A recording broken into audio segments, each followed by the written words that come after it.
play ng video niya. Hi mga boys, ang buhay natin ay sabi nga ay lumilipas. Kaya habang tayo ay medyo malakas pa, bigyan natin ng oras o kaya ay panahon ang ating buhay. Kasi kadalasan ngayon sa edad na 50, umaasa na lang sa maintenance na gamot. Pero ako, talagang kung maaari hanggat po pwede, ayaw kong mag-maintenance. Kaya mas mabuti, ang gagawin ko na lang, kaysa ako'y lumabas ng bahay, baka mabundol pa ako ng bisikleta, dito na lang mag-jogging sa loob ng aking bahay. Kaya naglalaan ako ng kaunting oras, pagkagising ko, nagpapaikot-ikot ako at dito ako nagja-jogging sa loob ng aking bahay. At mayroon din akong hinire na photographer para mag-video sa aking mga ginagawa.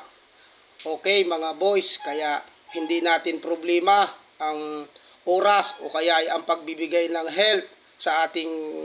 Tara, let's go. Mag-push up naman tayo. Marami namang iba't ibang paraan ng pag-ehersesyo kahit sa loob ng bahay lang. Pwedeng pabaliktad, pwedeng pa push up sa hagdan.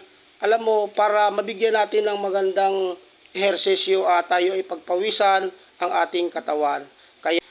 Kaya mga boys, ang sikreto ko kapag ako ay napagod, alam nyo, madali lang yan mga boys. Ipahinga natin ng kaunti at ihiga natin sa sopa, itulog lang natin ang pagod. Pagkagising natin, may kasabihan tayo na ang pagod kapag itinulog natin, paggising natin, wala na ang pagod.